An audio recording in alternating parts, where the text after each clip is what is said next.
ओम श्री गणेशाय नमः। आज हम बात करेंगे का सर्पदोष के बारे में।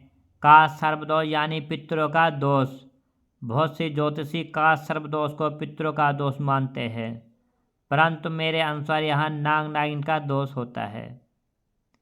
वहीं बात करेंगे, अगर आपकी जन्म पत्रिका में या आपके बच्चों की जन्म पत्रिका में नाग नागिन का दोष है तो तुरंत इसका उपाय करें। यहाँ दोष होने के कारण बहुत ज़्यादा परेशानी आती है। हर क्षेत्र में परेशानी आती है, जैसे कि पढ़ाई क्षेत्र हो गया, नौकरी क्षेत्र हो गया, विवाह क्षेत्र हो गया, संतान क्षेत्र हो गया, घर में अशांति बनी रहती है।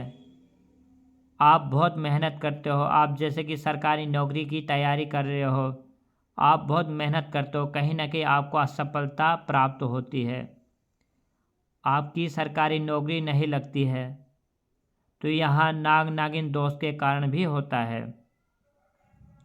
आप स्वयं अपनी जन्म पत्रिका में, अपने बच्चों की जन्म पत्रिका में देख सकते हो, कहीं आप पर या आपके बच्चों पर नाग नागिन का दोष का प्रभाव तो नहीं पड़ रहा है, क्योंकि नाग नागिन का दोष बहुत ही दुष्प्रभाव देता है। तो आप स्वयं भी देख सकते हो।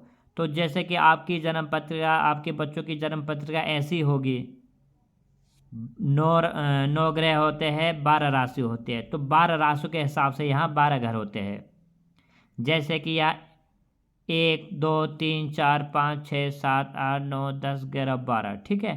तो 12 एक अंक से लेके 12 अंक तक इनमें दर्शाया जाता है जन्म पत्रिका हिसाब से, ठीक है। तो आपके ये पहला घर होता है, ठीक है। यहाँ पहला घर हुआ, ये आप देख सकते हो। यहाँ पे चाहे 1 लिखा होगा, चाहे 2 लिखा होगा, चाहे 4 लिखा होगा, चाहे 5 लिखा होगा, यानी कि 1 से लेके 12 तक कुछ भी अंक लिखा है, परंतु यह रहेगा एक पहला ही घर।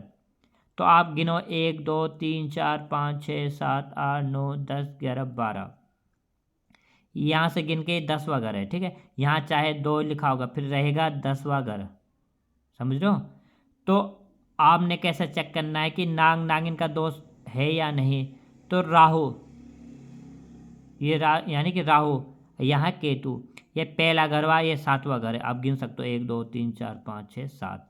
तो राहु केतु हैं, तो ये ऐसे बैठे हैं, चाहे यहाँ पे सारे, यानी कि 2 ग्रह तो हो गए, 7 ग्रह और होते, 7 ग्रह इधर बैठे हैं, यहाँ खाली हो रखा, कोई ग्रह नहीं बैठा है, सब यहाँ बैठे हुए हैं। तो यहाँ संपूर्ण नाग नागिन का दोष है।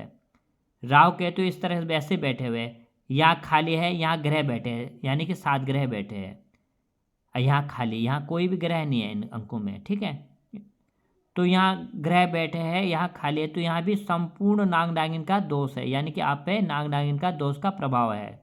वही बात करते, यहाँ तो संपूर्ण हो गया, वही बात करते आंशिक, यानी कि 50%। राहु केतु यहाँ बैठे हैं, यहाँ पे कोई ग्रह बैठ गए, यहाँ पे कोई ग्रह बैठ गए, तो एक यहाँ बैठा है, एक यहाँ बैठा है, चाहे यहाँ सारे ग्रह इधर बैठे हैं, तब भी 50% नाग नागिन का दोष है। तो संपूर्ण है या 50% है, तो आपने इसका उपाय करना है। वही बात करेंगे कि ऐसा नहीं कि आप यही सोचोगे कि राहु तो इधर बैठे नहीं है, पहले घर में राहु तो 7वें घर में है ही नहीं है, तो यानी कि नाग नागिन का दोष नहीं है। चाहे राहु यहाँ बैठे, चाहे केतु यहाँ बैठे, चाहे केतु यहाँ बैठे, चाहे राहु यहाँ बैठे, चाहे राहु यहाँ बैठे, चाहे केतु यहाँ बैठे, तो यहाँ पर यहाँ पे फिर जैसे राहु यहाँ आ जाएगा तो केतु इधर आ जाएगा, केतु इधर आ गया तो राहु इधर आ गया, मतलब कहीं भी अगर राहु केतु इस तरीके से भी बैठे हैं यहाँ पे, इस तरीके से, जैसे यहाँ मैंने लिख दिया है, यहाँ पे लिखा है मैंने, सपोज राहु, इसमें लिख दिया केतु, ठीक है। तब भी अगर इसके ऊपर यहाँ ग्रह है, सारे ग्रह यहाँ पे इधर ही, और यहाँ खाली है, तब भी नाग नागिन का दोष होगा। इधर ग्रह बैठे हैं, यहाँ खाली है, तब भी नाग नागिन का दोष होगा। आप सपोज यहाँ पे आप समझ सकते हो कि यहाँ पर राहु लिखा है, यहाँ केतु लिखा है, ठीक है। तो इस लाइन के इधर यहाँ खाली हो रखा है, सारी जगह कोई भी ग्रह नहीं है, यहाँ सारे ग्रह बैठे हैं, तब भी नाग नागिन का दोष होगा। और यहाँ ग्रह बैठे हैं, इधर खाली है, तब भी नाग नागिन का दोष होगा। मतलब बोलने का मतलब ये है कि राहु केतु के इस साइड में कोई भी ग्रह हो, या इस साइड में या इस साइड में या इस साइड में या इधर या उधर, तो क्या होगा, नाग नागिन का दोष होगा। मैंने यहाँ पे लिखा भी है कि बहुत अशुभ रहेगा। अगर मिथुन राशि में राहु बैठे, यानी 3 अंक यहाँ पे राहु बैठे, जहाँ पर भी 3 अंक यानी उच्च राशि में, तो आपको थोड़ा कष्ट कम मिलेगा। वहीं नीच राशि में अगर राहु बैठे, यानी कि 9 अंक यहाँ पे 9 अंक में राहु लिख के बैठे हैं तो नीच राशि में यानी कि बहुत ज़्यादा परेशानी आएगी। मैंने यहाँ पे अशुभ थोड़ा बहुत दे रखे। राहु यहाँ बैठे, केतु यहाँ बैठे, सारे ग्रह इधर बैठे या इधर खाली है, ग्रह यहाँ बैठे, यहाँ खाली है, तो क्या होगा, राहु यहाँ बैठे होंगे तो ज्ञान में, पढ़ाई लिखाई में आपको परेशानी आएगी। आपका पेट दर्द होगा। राहु की दशा चल रही है तो राहु यहाँ नीच राशि में बैठे हैं, इस अंक में बैठे हैं राहु 9 अंक में, और इधर नाग नागिन का दोष भी है, तो समझ लो आपका ऑपरेशन होगा। पेट संबंधित परेशानी रहेगी। वहीं बात करते हैं, यहाँ पे मैंने लिखा भी है, अगर 6 अंक में राहु यहाँ पे है, केतु इधर बैठे हैं, ठीक है, इधर केतु ऐसे बैठे हैं, तो ये भी नाग नागिन का दोष हुआ, ठीक है, तो अशुभ रहेगा। कोर्ट कचहरी जेल तक आदमी चले जाता है, ठीक है। सप्तम भाव में राहु केतु बैठे, यहाँ देखो ऐसे तरीके से बैठे, मैंने लगन का बता रखा है, चाहे राहु यहाँ बैठे केतु यहाँ बैठे, तो इसमें क्या होगा, विवाह संबंधी में देरी होगी, लड़ाई झगड़ा, यहाँ तक कि तलाक हो जाता है।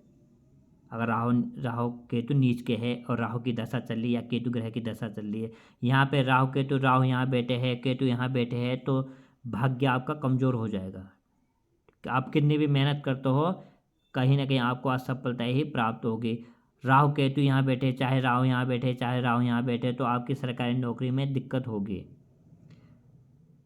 राहु केतु मैंने आपको बताया, यहाँ खर्चा अशुभ रहता है, खर्चा बहुत कराता है। यहाँ पे मैंने अष्टम भाव में, जैसे यहाँ मृत्यु का घर बताया गया, तो बहुत ज़्यादा दुर्घटना, चोट लगती रही, यानी कि बहुत भयंकर दुर्घटना होती है, ठीक है। तो आपको मैंने बता दिया, अगर राहु नीच राशि में बैठे तो और बहुत ज़्यादा परेशानी करेंगे, और साथ में नाग नागिन का दोष है। आप देख सकते हो कि मैंने आपको क्लियर बता दिया नाग नागिन दोष कैसे देखा जाता है। तो यहाँ दोष है तो तुरंत आपने क्या करना है, ब्राह्मण देवता के द्वारा आपने शिव मंदिर में यहाँ पूजा करानी है।